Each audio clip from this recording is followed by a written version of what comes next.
On this episode of Speed Ass Garage, we're going to continue to work on the RX8.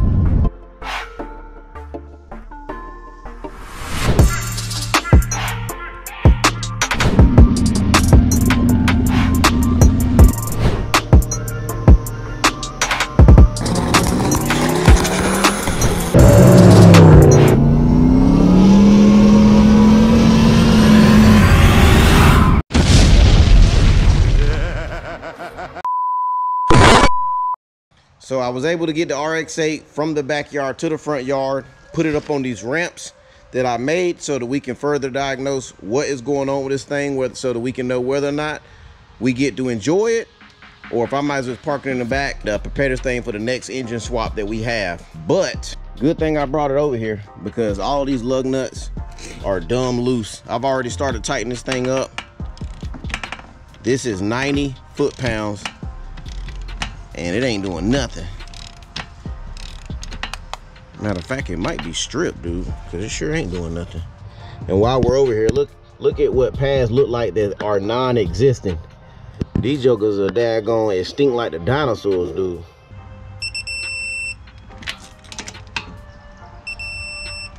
Go back to this one. This one's acting like it's stripped. Oh, there we go. Sitting here looking at the tires, I never knew that these are 18s from the factory. The things you learn. So there's a few things I want to do. I want to crawl up under it, check it for leaks, look at what the O2 sensor placement looked like, and then we'll probably dig in a little further to try to find out if this thing is good of a motor or if we need to get rid of the motor.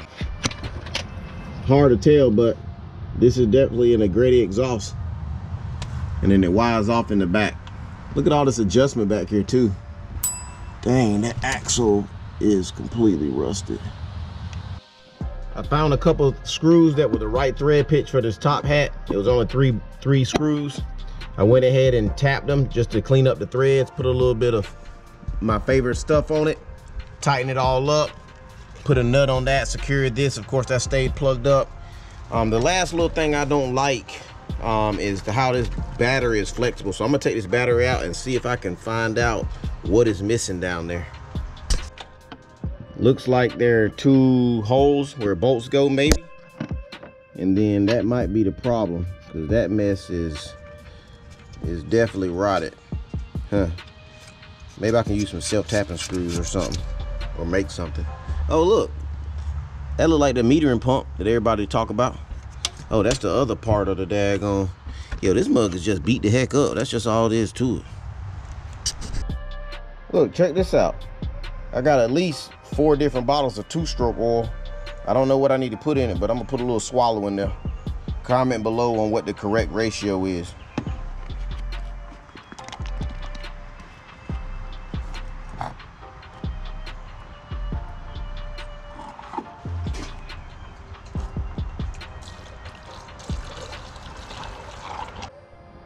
The same. It's a little darker than the rest of them, but then again, it smells rich. Maybe I just need to do an oil change. Matter of fact, I'm gonna check the plug gap on this real quick. So I guess Mazda said they want a .047. The higher feeler gauge I got is a 32, so I'm gonna have to do some math real quick and basically blend 2 of these together to get my 47. So I got a 017 and I got a 030. See what that look like. Yeah, it's definitely not that. Yeah, it's definitely tighter than that. Everybody recommends a 030, so let's try 030. Yeah, it's definitely bigger than 030. Huh. 032. Yeah, it's definitely bigger than that. Now that I got this thing from the backyard, I'm gonna set you down on the ground and I want y'all to hear what it sounds like. It sounds almost like a misfire. I mean, you can kind of hear it in the tone of the exhaust, but I'm trying to tell you, this thing rides good.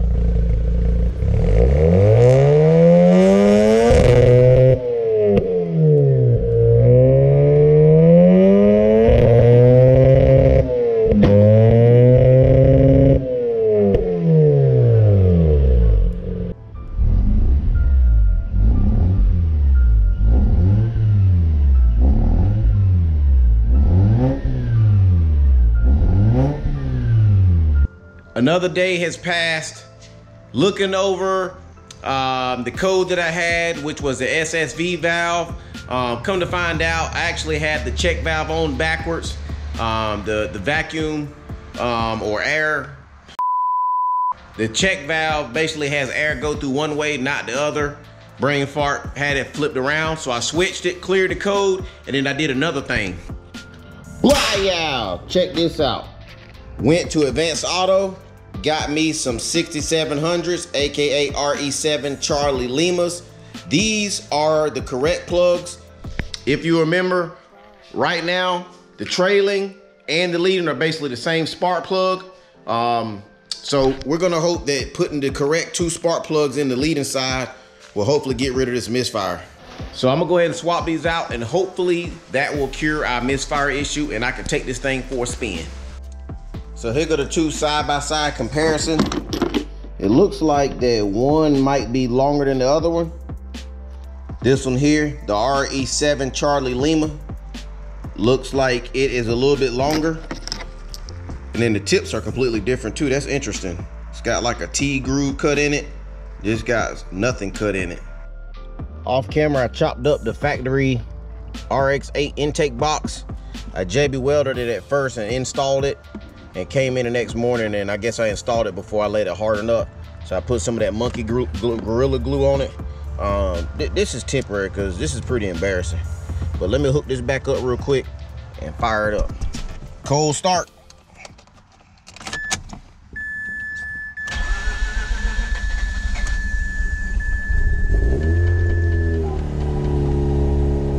I tell you what, that thing starts every single time. And also, I was playing with this shifter, man. This thing literally comes out all the way. Is that normal or what am I missing? All right, moment of truth. Let's see how it revs up. Ah, it's the same freaking thing, daggone it. Somewhere deep down in my heart, I still love you. The next day. Next day, first start, a little smoky. So I wired up a wideband. This is what it looked like at idle. Let me show you where the O2 sensor is located. I actually got the O2 in the back of the exhaust. It is catless. So, I mean, I'm pretty confident with the reading I'm getting. I need to make sure I don't melt nothing though. So right off the bat, the Joker looks lean. Matter of fact, let's rev it up and see what it acts like.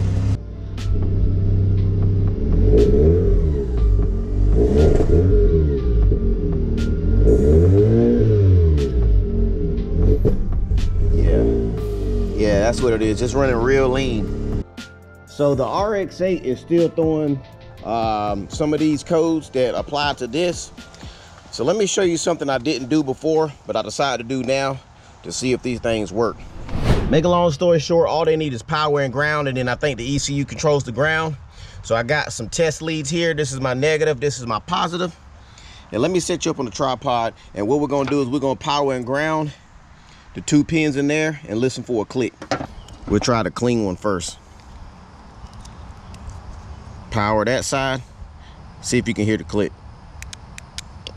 Matter of fact, you can see it spark and everything, but can you hear it? So I've already verified these 2 are good. I'm gonna take this plenum back off. I'm gonna take the plenum back off, and then we're gonna do the same test with the solenoids that I put in. There could be a chance that replacing a used solenoid with another used solenoid, it could be bad. So let's find out. So the first one we're gonna test is the SSV solenoid. This is the one I grabbed from the junkyard. And this is also the middle out of the 3 that's in the back.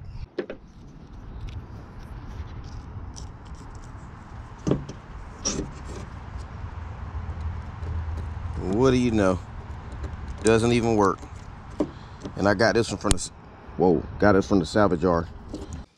I tested the bottom valve that's still in the car. I did that while it was in there. It clicks. This is the very top one. It looked like somebody already even been in here because look at there, it's already marked. So let's test this one real quick. That one works.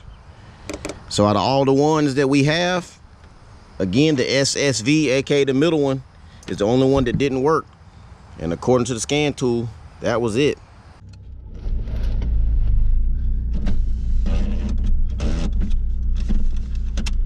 Bruh. Let's take it to the end of the cul-de-sac and see what happens.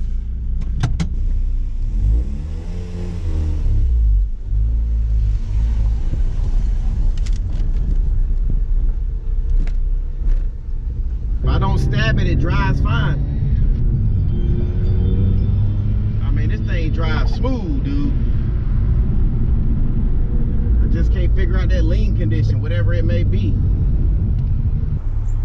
I mean, this joker ride good. See, quick stabbing it stumbles. So I don't know how to get fuel to it. I checked for vacuum leaks. I got all my solenoids correct. I mean, the thing drive good, other than stabbing the gas pedal real quick.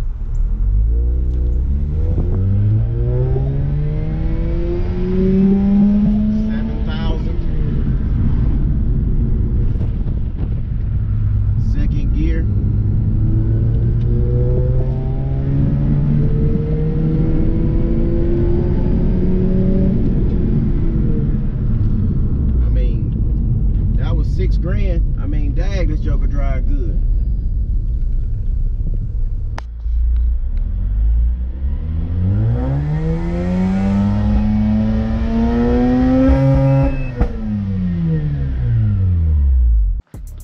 So I went back to basics and pulled out the fuel pump on the driver's side. And I mean, I should have recorded beforehand, but man, when I tell you that this junk was nasty, it was nasty. I had trash and stuff all in that sock. I mean, I still got a little bit there. This one was completely dirty. You can still kind of see the dark granulations and how it's not like white anymore. This is a shot in the dark. I just basically blew everything off with compressed air. I'm gonna slap it back together. Worst case scenario, we'll need a fuel pump. I don't know what they cost, and I don't know if I want to, I don't know how far I want to dig into this, but I really do want to drive this mud for real.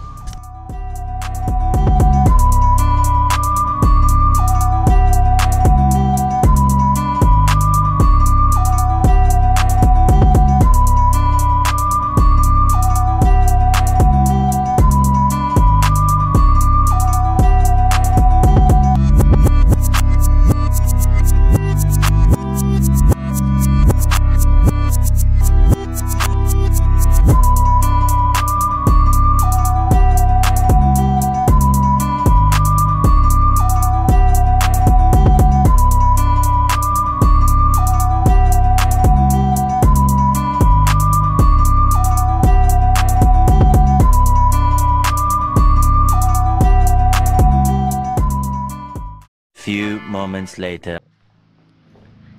That didn't do a daggone thing. Wow! Next day, actually a week later, what's in these two boxes should get the RX8 to a point where I can drive it. So let's unwrap these boxes and let's see what's inside. In this box, we have another O2 sensor for the LS Power 240. And we have here, this is a brand new CKP sensor. I don't know if I had mentioned it, but at least 2 times the car wouldn't start, and they ended up throwing the code for this sensor. And one of the times it didn't start, when I tapped on this thing, it was causing on the secondary air pump to come on. It was causing a lot of other stuff that I ain't never seen in my automotive career. So we got this, and then we have this. This is our fuel pump assembly. And first thing I'm looking at it, man, they don't come with new socks, dude. And that's just, I mean, I needed the socks. So without the sock, there is no way of filtering this thing, and I'm not gonna tear it apart. But and then the other sock was trash. I don't know. I guess we're just gonna use the old sock. So I'm not gonna bore you with installing this, but we're gonna install it and we're gonna turn you back on when I'm ready to start up the RX8. Man, it is like 8 o'clock in the afternoon in North Carolina. And dude, I am dripping sweat right now. I ain't even working that hard, word up, and this is ridiculous, man. This El Negro or El Nino, whatever's coming through here that's heating up the planet. Hey, we need Greta. Y'all need to listen to Greta, because if y'all can't tell right now, it's hot. And I don't know about you, but it's hotter than it used to be. So we need to start listening to Greta, because I think I trust her. I trust her, and I'm worried about the next generation. You heard?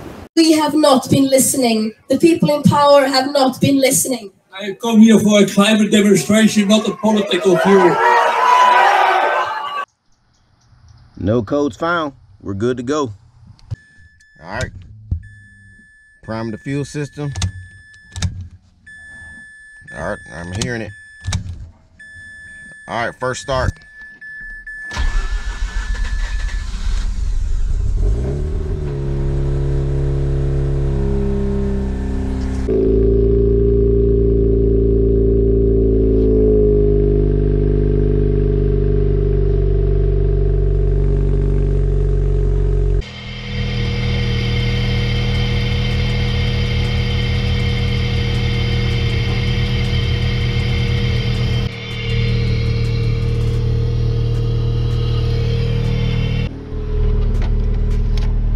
Doesn't look like we have any fuel leaks. Let's rev it.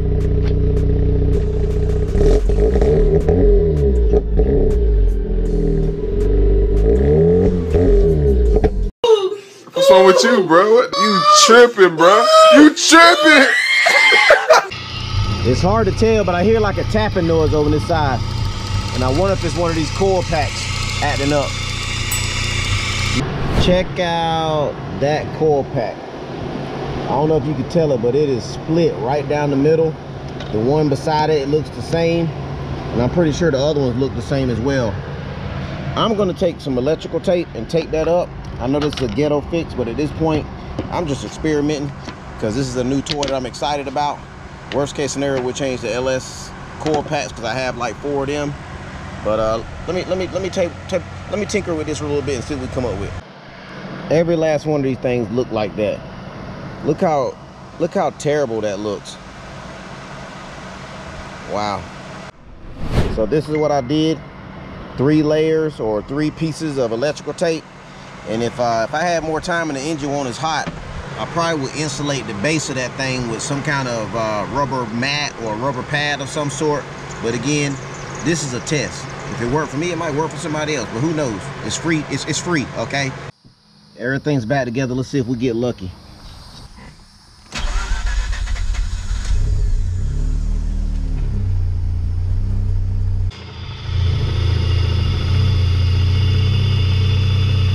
I don't hear any more clicking and tapping. Let's rev it up.